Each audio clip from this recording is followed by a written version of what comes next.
Next, we have a presentation on sustainable aviation fuel. And I believe, I hope I get your name right, but I'm not even gonna try. Why don't you come up and introduce yourself so I don't butcher your name? Even try to worry about it.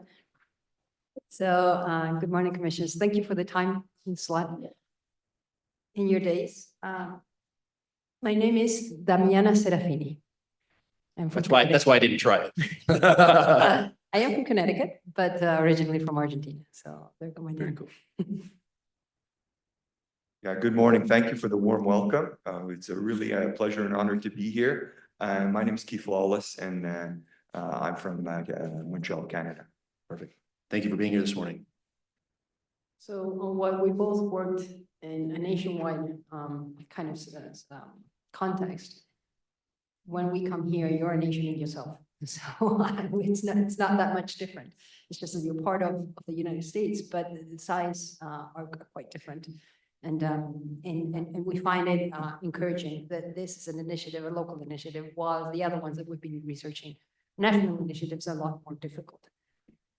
So what are we here for today? Pitkin County issued an RFP to explore the feasibility of a SAF, producing SAF in the Western Slope, sourcing the feedstock, producing the fuel, and supplying to regional airports.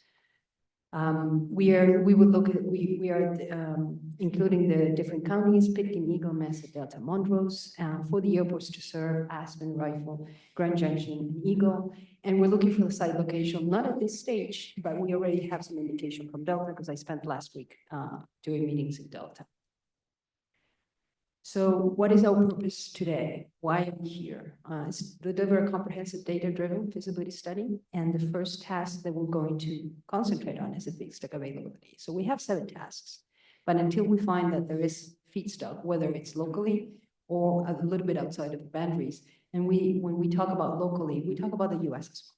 So the US is big, but one thing to understand is that any SAF plant that exists today is sourcing everywhere. So I come from Europe, and in Europe, they're sourcing from China.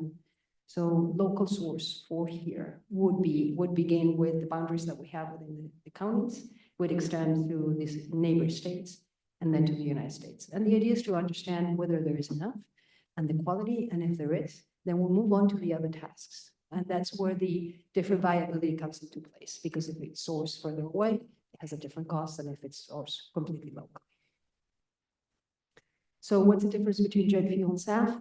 Jet fuel is a fossil fuel. It comes from under the ground. It adds CO2 to the air. You can see that the arrow within the journey of fossil fuel just goes up into the air, and nothing recaptures it. When we talk about SAF, it's a cycle, whether it is from an agricultural feedstock or a waste, that CO2 is actually captured. So it's a cycle. And that's where the emissions reductions come from. It's not from the pipe. That's the same. There's a big difference. Is the SAF burns cleaner, so you have local air quality benefits. But basically, most of the emission reduction happens in feedstock production. What are the other benefits beyond environment? What are the other benefits that SAF is looking at? Because we are very aware that it has to make economic sense as well. And that economic sense, it's what brings a SAF project to life, not just the environmental benefits. So we're looking at creating jobs, whatever the feedstock is, and we'll go through the feedstocks, whether it is from farming, whether it is from waste, whatever source that is, it's creating jobs, because now we're sourcing more feedstock.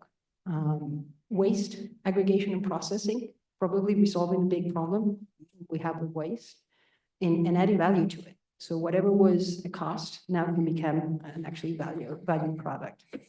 And construction and operating jobs. So we have an example of LanzaJet right there. One plant of LanzaJet is creating 250 jobs from the construction, 5 million in revenues, and 70 million in the long term.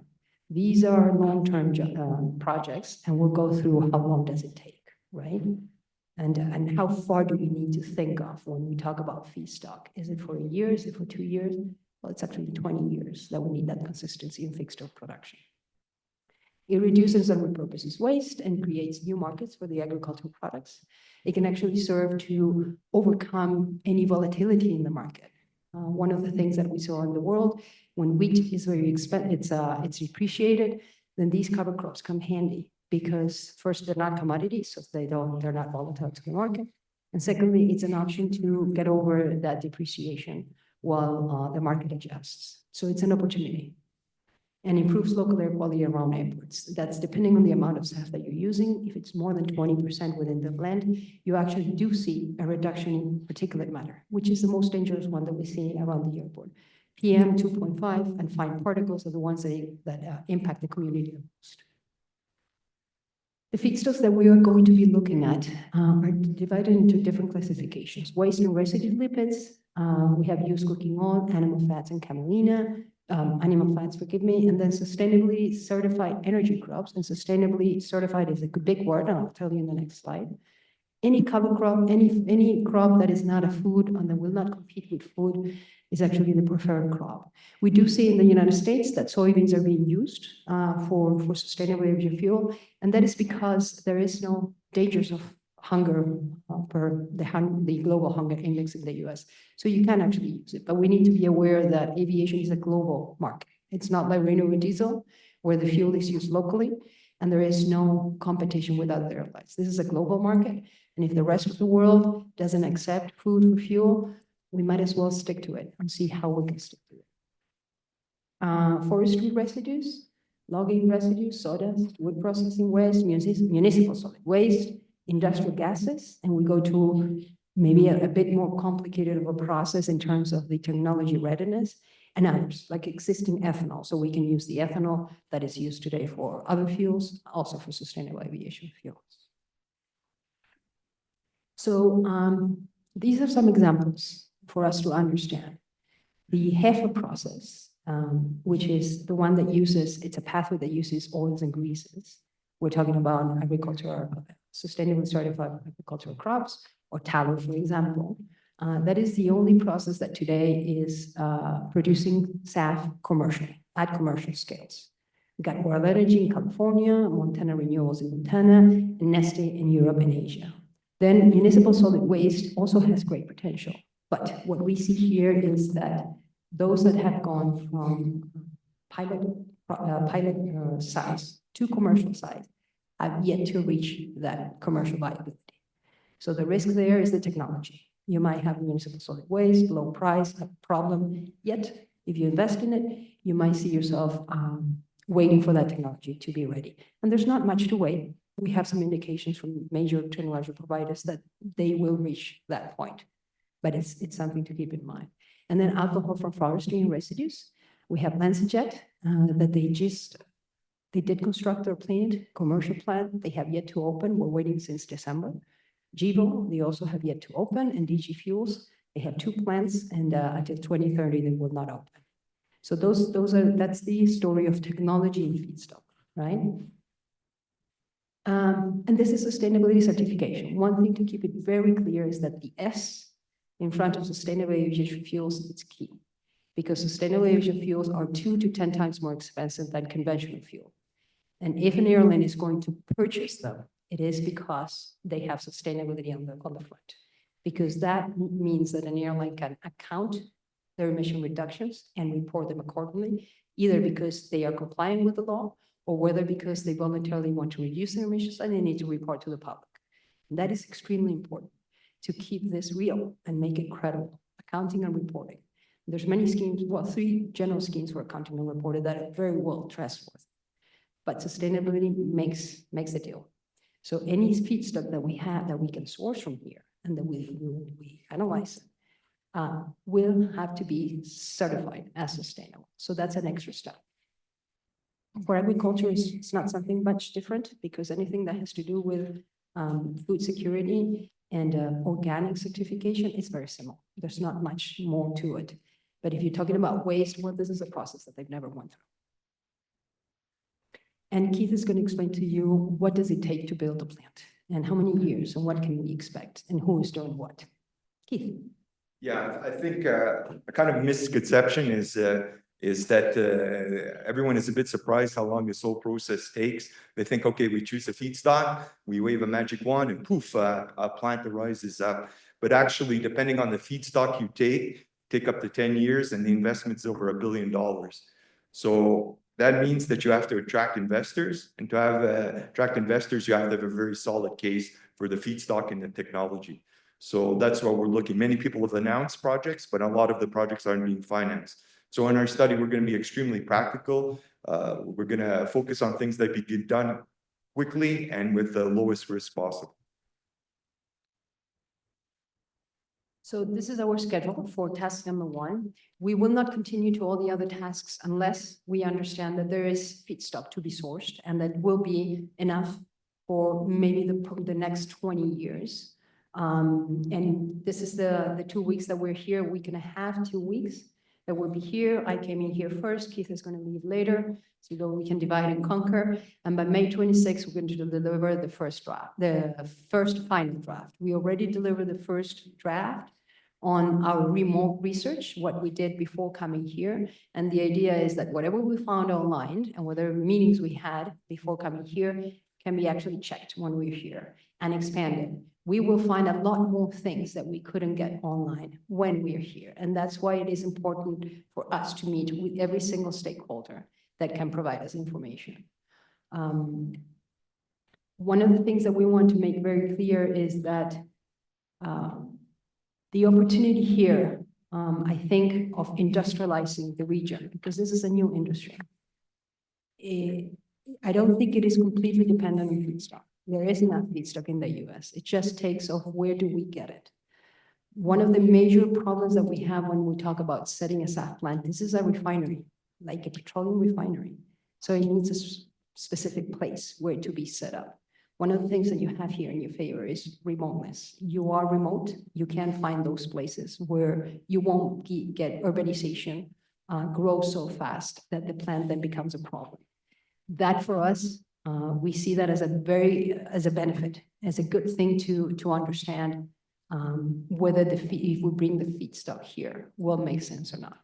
But that is the evaluation that we're going to do. We'll find that feedstock, whether it's here or whether it's from the boundaries. We'll do the economic analysis, and whether it makes sense or not is exactly what you will learn.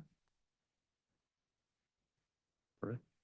Thank you. And as we said, this is a SAF plant. This is Nestle in Rotterdam, 1.4 million tons and 20 acres. They are now investing $2 billion to expand to 2.7 million tons, from which 1.5 is going to be SAF. Each SAF plant has more than one product. So whether you serve to the renewable diesel industry or whether you serve to the aviation industry, road or air, that's the opportunity. And that's a good flexibility as well, right? Wonderful. That's it. Damiana, Keith, thank you so much. Do you guys have any questions this morning, or? I don't. Yeah. Appreciate you guys coming into the community and reaching out to all the stakeholders. And again, just for the public, this is not just Mesa County. This is 5 counties that are working together, Delta, Montrose, Pitkin, Eagle, on this effort to see if there's enough feedstock. I mean, really just the viability of feedstock in Western Slopes. So appreciate all that you guys are doing, and thank you for being on the ground for the next couple of weeks. So if a, Go sorry, ahead. Chairman, if a stakeholder wants to reach out to you in the community about this project, they might have some insight. How do they reach you guys? The best source is to get in touch with Todd, and Go through Todd Todd. will get in touch with us. He's the easiest guy to find, I'm guessing. And You can share gas contact information. We're kind of available day and night, 7 days a week. So anytime anyone wants to reach out, it's more than a pleasure. Okay, so this window is now until June 9th. And you would want some stakeholders to reach out to you if they have any insight. exactly. So until the 26th, actually, because we need to deliver the final draft to Pitkin on the 26th. They have a week to look over it. We have a week to edit. And June 9th would be the final draft. But whether the approach is in person through this week that we're going to be here, or remote, and even until the last minute, it all comes handy, because this is a very comprehensive study, and we're only starting from the feedstock.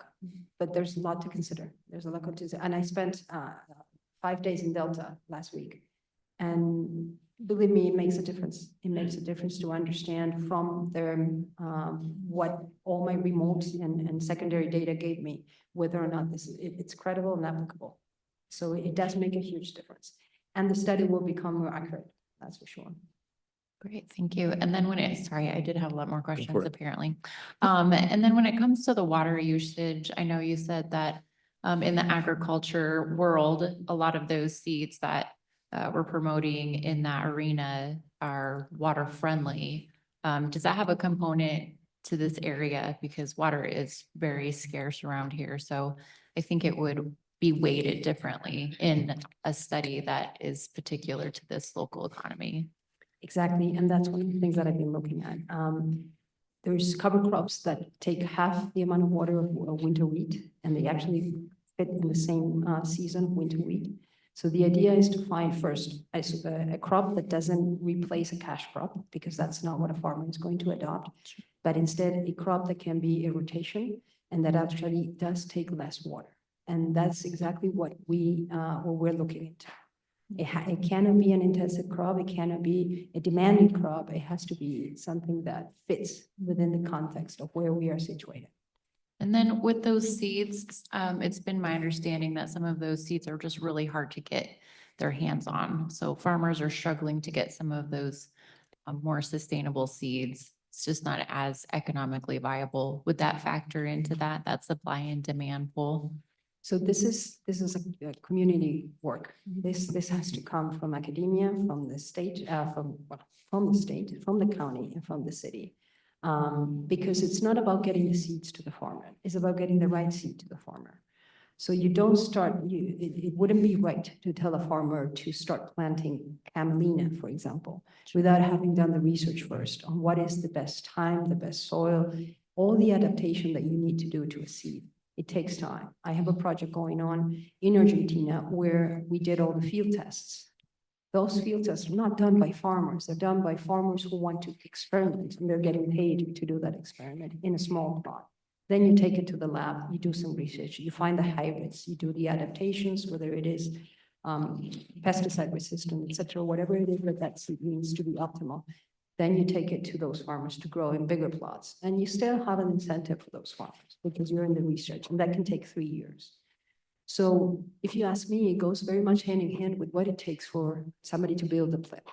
It's just that at one point, you need to decide what plant am I going to build? Because it's not whether I can build a plant and I'll throw anything to it. Either it's fats and oils or it's all the waste and residues. Those are two different pathways. Each one of them is $1 billion. So you're not going to have 2 plants here. It's just too much SAF that you won't have a market to sell. When you decide which one is it, because we'll give you an aggregation of how much do you have of each. It's when you start developing these programs that have to accompany the SAF plant. And believe me, a SAF developer will be interested in being part of this program, community program, to bring that agricultural product into market, or the aggregation of the wastes, whatever that pathway is that you follow. Yeah, that's for sure. That's what we've seen in the market out there. And World Energy is one of the pioneers in terms of engaging with the community and finding how to optimize that feedstock. Great, thank you for the input. I'll just offer up, we have an Agro-West initiative here in Mesa County. Lots of stakeholders that would love to chat with you guys about this project. CSU Extension has also been a good friend to Mesa County, and the research and education that they have there is top notch. So we're excited to work with you. Thank you. Thank you. We are in touch with some of them. We're still expecting some responses from others. But we've been directed to who to speak with, who has been experimenting with what. There's other experiments with perennial wheat that are going on in pasture lands as well. So we will look at all of them and extend our reach. Thank you. Damiana, Keith, thank you so much for being here this morning. Thank you. Thank you.